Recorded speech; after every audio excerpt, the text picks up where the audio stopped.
on Monday. Casualty and theft losses are deductible between 2018 and 2025. They're only deductible if they're incurred in a federally declared disaster area. So if your gas starts leaking and your house burns down, there's no tax deduction for that unless it's part of a federal disaster. Like everyone's favorite Halloween stuff. Yeah, so you can look up, and I usually do at the end of each year to see what might be claimed. Well, here we go. So we can sort by or narrow it down by year. So if we want to look for just 2024 disasters, and they have to be major disasters.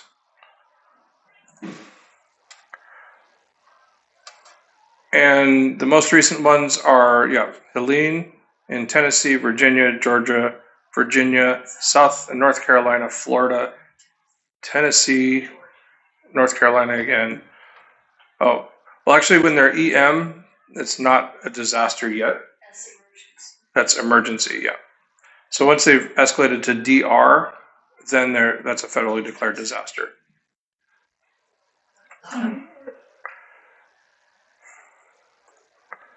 So we can also narrow it down by state. So this is usually something I'll put on the cheat sheet that's on everybody's desk. And in 2024, doesn't look like there were any. Because the most recent is 2023.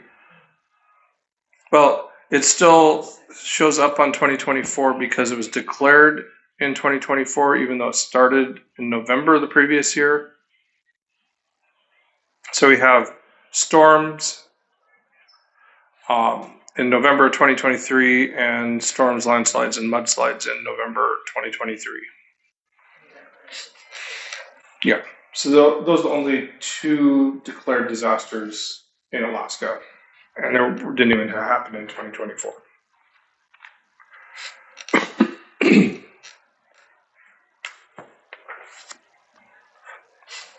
So because we don't have any disasters this year in Alaska, we'll skip over the rest of these slides.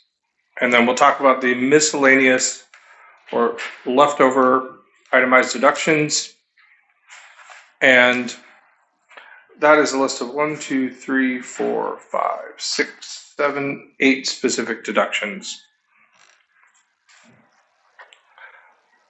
The main one that we'll see that's not super infrequent is gambling losses. You can deduct your gambling losses, but only up to the amount of gambling winnings you claim as income. You are required to claim all of your gambling winnings as income. Not everybody does, but you can only take deductions up to the amount of your income. Because this is an itemized deduction, it's actually really bad tax-wise, even if you break even gambling. You might have $20,000 in winnings in one month and $20,000 or more in losses in other months, and you would think that would net out to zero. But you're going to add $20,000 to your income, but your standard deduction, if you're single, already starts out at $14,600. So that only goes up to $20,000 as your itemized deductions. So you end up paying taxes on some of your winnings, even though you broke even during the year. The other two deductions that we'll see that are not extremely rare are, well, we can have casualty or theft losses of income producing property. So this casualty and theft loss deduction that we said is not allowed is for, personal items. Like if you're mugged, or if your house breaks down, burns down, or if you're in a car accident, that would be your personal property.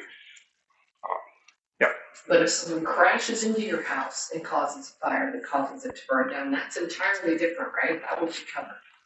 No, that is not deductible. No, only if it's part of a federal disaster or if it's income producing property. Income producing property, casualties and thefts of that is still deductible as other itemized deductions. The next one that's fairly common, and I think we'll see this again in a later chapter, is deduction for repayment of amounts under a claim of right if over $3,000.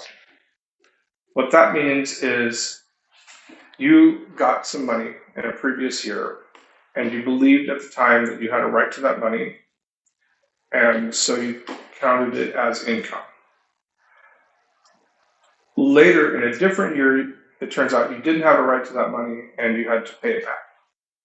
For example, the most common example would be unemployment benefits.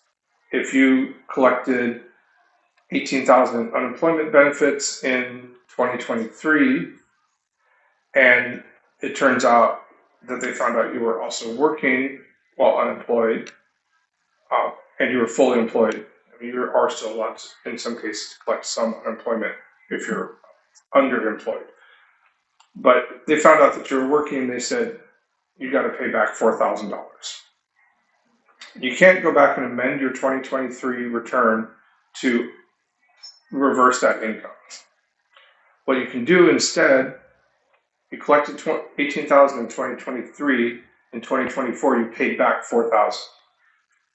In 2024, you can deduct that 4,000 as one of these other miscellaneous itemized deductions.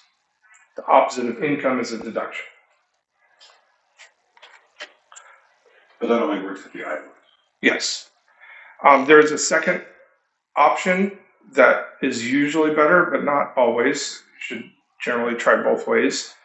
The second option in that particular case is that you can refigure your tax based on only the correct amount of income instead of the inflated amount.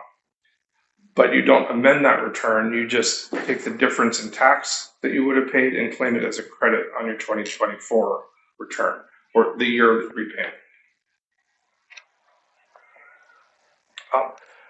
Another example of that I haven't seen in person, but I see a lot on internet forums, is if someone gets a signing bonus, or a moving bonus. Let's say somebody hires you and says, you have to move to our city. We'll give you $20,000 to move to our city and $10,000 just for hiring you. But you have to promise to work for us for at least 3 years, or else we'll take it back. And then you end up not working for them for 3 years, so you have to pay them back the $30,000. Then that becomes one of these repayments under a claim of right, which you can either deduct or you can take a credit for the difference in tax that you would pay. And the last type of other itemized deduction, I've skipped a few, the entire list is in your book, is impairment-related work expenses of a disabled person. So if you have a disability and you have work-related expenses to enable you to work despite that disability, that is one of these other miscellaneous itemized deductions. This next slide is about state income taxes. We don't have a state income tax here. We do have a few clients who are from other states or who are in other states. Most states will let you itemize on the state return and take the standard deduction on the federal return. Generally, a lot of states have a smaller standard deduction than the federal income tax return. For example, Hawaii, for single, your standard deduction is $2,200. So almost everybody itemizes deductions in Hawaii. And you are allowed to itemize in Hawaii while still taking this standard deduction on the federal return. There are a couple of states, however, and I don't remember which ones they are, that require you to do it the same way on both returns. So if you take the standard federal deduction, you have to take the standard state deduction, which might be really small. If you want to itemize on your state return, you have to also itemize on your federal return. And if you do elect to take itemized deductions, despite them being smaller than your standard deduction, there's a box right here that you can check to basically tell the IRS, no, this isn't a mistake. This is really what I wanted to do.